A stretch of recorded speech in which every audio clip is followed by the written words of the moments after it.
the final thing that I want to talk about with these kind of 4 pillars of wellness is spiritual. And this one I think is so important, but I always like to explain, spiritual is whatever fills your cup. So sometimes when we say the word spiritual, we think about it in more traditional ways. So maybe you are a member of a church, you have that part of your life that is very fulfilling, and that is absolutely wonderful.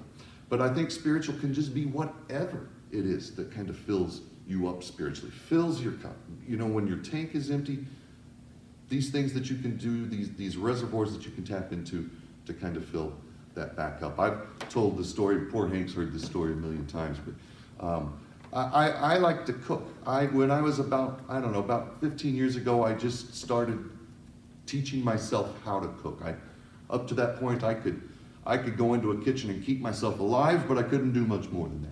But I started to kind of throw myself into it. I started to read about it. I started to learn about it.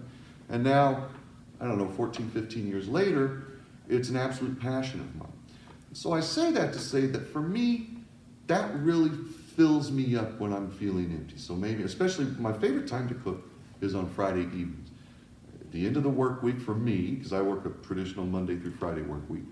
So I get to the end of the work week, a little tired, heading into the weekend, and I can go into my kitchen on a Friday. It's Friday night, so I don't have a bedtime. I don't feel like I have to rush to get dinner on the table for kids or things like that. I can just take my time, maybe turn on a little music, maybe try and be a little creative in there. And that really fills me back up. I absolutely love it. So, I'm not saying stop what you're doing and go to your kitchen and start making pancakes right now.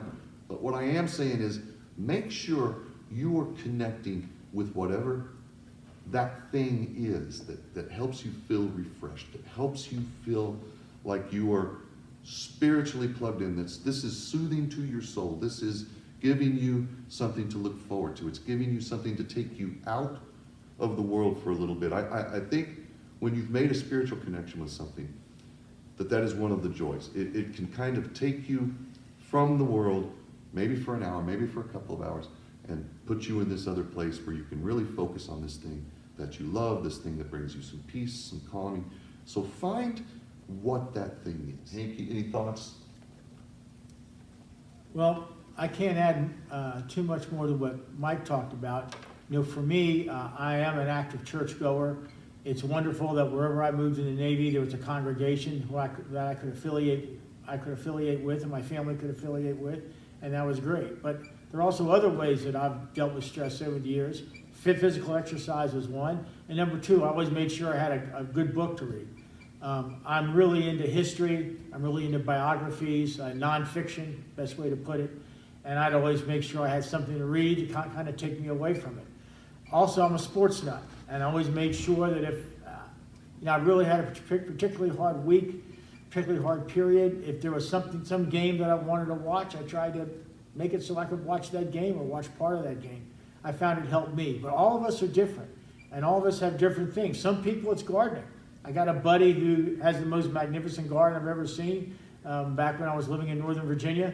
And he spent his time out there in that yard, hours and hours and hours, and that was sort of his place to go, his chapel when he was dealing with the world.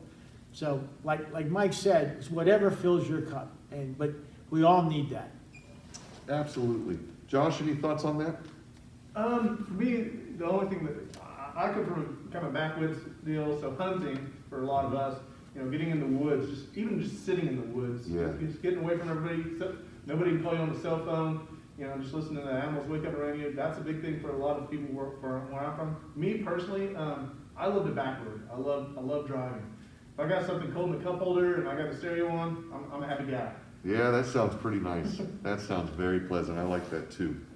So these are things that you can do to just kind of monitor yourself. Obviously there are times when you might need stronger interventions. You might need somebody. You might need a counselor, you might need a physician, somebody who can bring those interventions in. But these are kind of small things that you can do to stay connected with yourself, stay connected with the people around you, and to really understand that you are not alone.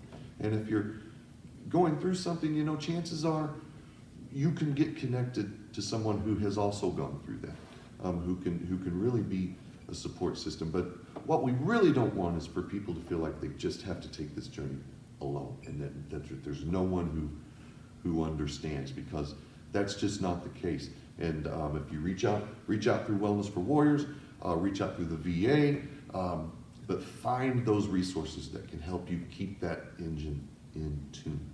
So before we wrap up today, because Hank brought this up, okay, Hank, it's Super Bowl Sunday in a couple of days. You bet. Who are we looking at? What's going to happen here? Well, I think the Rams are going to beat the Bengals. I love the Bengals. I love Joe Burrow. Big fan of Joe Burrow. If I was going to bet my hard-earned money, I'd bet on the Rams. I like the Rams' offensive and defensive lines, especially their defensive line. Aaron Donald, Von Miller, Antoine Robinson, to put a lot of heat on Burrow. And I know Burrow was sacked mercilessly in a couple of his playoff games in Kansas City, and I still grieve over the Chiefs' loss. And Kansas City put a lot of pressure on him. He was able to avoid the pressure a couple of times. A couple of times, he was like Houdini, getting away from the pass rush and then making plays. But I think the Rams are going to be able to keep him in check and put enough pressure on him and disrupt the game so much that they're not going to be as effective. On the offensive side, I think the Rams are going to be able to move the football against the Bengals. I think the Chiefs moved the ball at will in the first half. And then when they got stopped on the 2-yard line at the end of the first half, they seemed to have lost their mojo. Adjustments were made or whatever. I think the Rams are going to be able to move the ball. I think the Rams are going to be able to run the ball on the Bengals. And I think the Rams are going to win. But would I bet a whole lot of money on that? No, I wouldn't. These are two professional football teams, and these are tremendous players, the best on the planet. And I think it's going to be a heck of a game. One last thing, it's going to be 85 degrees, the warmest temperature ever for a Super Bowl. And I think that's going to have some impact on the pass rush.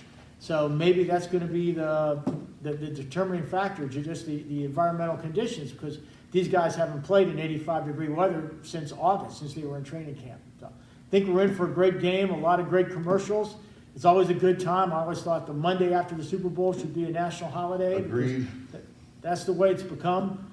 Quick story, when I was on Guam, I was commanding officer of the Naval Legal Service Office on Guam. Guam was 14 hours ahead of the States, so at my command on Monday morning at 9 o'clock in the morning, we saw the 1995 Super Bowl between the San Francisco 49ers, Steve Young and Jerry Rice and those guys, against the San Diego Chargers, Stan Humphries and Junior Seau and those guys. And we watched it in our command, and we all brought in potluck, and we had a potluck breakfast, and I was the skipper, so I brought in some extra food, and we watched the game and ate and didn't get much work done that day. I think the statute of limitations has run, so I'm not worried about that. But it's a great game. It's a great time for families to get together, and I'm looking forward to it. I am too, and you know, I watched. I think it was 91, which I think may have been it was the Buffalo Bills for sure. I think they may have played the Giants that year, but I'd have to do a quick Wikipedia check to make Scott sure. Norwood game? What's Was that that? the Scott Norwood game? I think so. This was 1991, but I was in Okinawa, Okay. so similar to what you Sure. described. We watched it on Armed Forces Network. We watched it in the wee hours of the morning. I was stationed at 3rd Medical Battalion in Okinawa, and our base commander, no one had to come into work until noon that day. He gave everybody the cool. morning off so they could watch the Super Bowl and then start their day at noon. And I think it was probably similar. We kind of went to work in name only that day because it is kind of a holiday. Josh, any thoughts? I'm probably the worst person to ask about this. I am not a sports guy. That's okay. I'm not a sports guy at all, so when people start talking about like football games or basketball games, I kind of just hear a lot of words that I don't really I understand. There's a lot of topics that I'm like that. Most topics I'm that way, I think. But I think, Hank, I'm kind of rooting for Cincinnati, but I am with you. I think LA is probably the better team, and they're playing on their home field. Yep. So I would not bet against LA in this game. I think that they may win, but I'll be kind of rooting for Cincinnati. So that is it for this morning. Remember, stay connected. Stay connected with one another. Listen to your engine, and the help is there. Wellness for Warriors. Check out the website if you are not familiar with it. We are also on Facebook, so if you do socials, please follow us on Facebook. We want to thank, as always, Cox Health. We want to thank our volunteers. We want to thank the Meyer Fitness Center for hosting us, and of course United Healthcare for all of their support along the way. Thank you, everybody. Happy Super Bowl, and have a great weekend.